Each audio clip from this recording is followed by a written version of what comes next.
In Australia, owning a home is like owning a first edition Charizard PSA 9.5. It's not PSA 10, that's the houses where you walk in and then it just starts playing. But the point I'm trying to make is that it's rare. And it occupies the minds of millennials and everyone younger, especially after they watch that Friendly Geordie's 6-year-old video and realise that 50% of people will never ever be able to afford a home. Fortunately, Geordie's won the war. Labor's in power on both state and federal level, but instead of being able to rest upon a grave for Australia, his house gets set on fire. Anyway, while he does with that, I'll show you how you can hypothetically afford a house. Now, while the children of generational wealth scroll down and prepare to unleash their brilliant statements as to how Labor is destroying the economy, I'll start with some disclaimers. Number 1, I'm a genius. You see that guy that was talking to Elon Musk at the panel? I'm also a super genius. Yeah, that's me. My IQ's higher than Sneeko, and I know where the green sheep is. I know what I'm talking about. Number 2, which is actually step 1 of the plan, live with your parents for free. If you aren't living with your parents, yeah, I can't really help you there, as this is going to be the best way of saving money possible. Now, if you are living with your parents, but they're charging you rent, you're either a loser, or your parents hate you. Now, once you figure out which one you are out of the two, you can either, 1, do something with your life. Go get a job! Or 2, show them this video and demand at least a 75% discount in rent. Now pause the video, turn to your parents and discuss. Pause it. Now thank your parents for being so understanding. Okay, well done.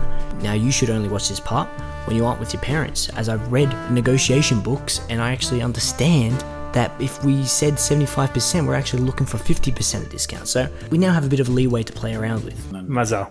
Thank you. Now your main selling point is you've got to convince your parents that this will help you buy a house and in turn leave theirs, which is their main selling point because that's probably why they're charging you. They don't want you there. I'm also a super genius. So now you're saving money. Awesome. But how much money do we need to save? Well, the key is to abuse the government first-time buyer incentives so you can spend the least amount of money to get a house. Non-negotiable, we want a house that is less than $1 million in value. That way, stamp duty is discounted, and if we go less than 800k, we don't have to pay any stamp duty at all.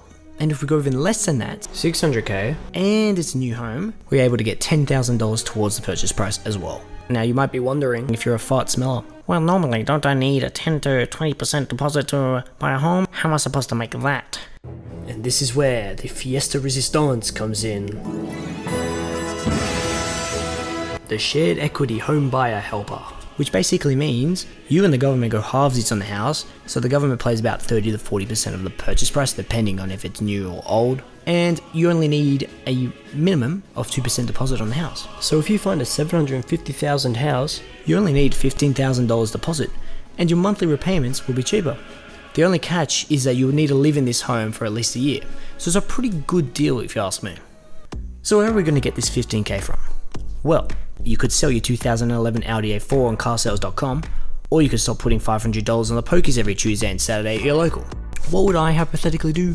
Well, because I've got Bitcoin and it hit 100k AUD, so I've got about $15,000 in profit. Now, before you identify the hypocrisy of me telling you to stop gambling while I reveal my money that I received from gambling, please refer back to disclaimer 1. I am also level 2. Now, if you're a bit of an intellectual, or as we call it in the business, a fat nerd, you may identify a struggle that I will have to face if I attempt to claim my Bitcoin profits into cash, and that is the capital gains tax. But what this basically means is that my profits, created by my sheer genius, will be taxed. Fortunately, I have held my Bitcoin longer than a year, so I get a 50% discount on that tax. So it's only $7,000 that will be affected, and assuming I'm in the second lowest tax bracket, because I barely have a job and I'm making $1.47 a month on YouTube, I'll be taxed about $1,300. Now I could accept this and offer it almost like a gift to the government for making it so much easier for me to get a deposit on a home. Or, hang on, let me play the tax evasion theme song. As I was saying, or I could completely outsmart the government by making a series of utter brilliant moves and make sure I don't pay any tax like the rich people do. So crypto's in this weird spot where governments really don't know what to do with it regarding taxes. So they basically made it kind of like how stocks work with taxes, hence capital gains tax. But the one thing that is tax-free is purchasing stuff using crypto, as long as it's a personal good and not an investment item. So how do we convince the tax people that your crypto is a personal use asset? Well, Firstly, you make sure your purchase is less than $10,000 and it has to be purchased directly through within the blockchain. You can't be buying gift cards, debit cards, or go through any payment gateways like BitPay, PayPal, Coinbase. It needs to be a direct transaction in the crypto. Let's talk hypotheticals. And I emphasize hypotheticals because I'm not looking for tax evasion charges, okay? I'm just asking questions here. But what if, hypothetically, I purchase 2 luxury watches, both less than 10k each, because I just freaking love watches and want to wear them? But surely that's a personal use asset, isn't it?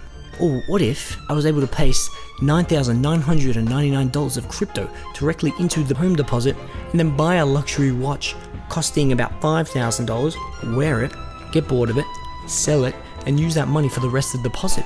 Now, in my eyes, I think I've just legally outplayed the ATO, and if they think otherwise, then I will be extremely disappointed in the way this country is run. It is just un-Australian if I'm not allowed to completely, absolutely bamboozle the tax laws after 15 minutes of reading the government website.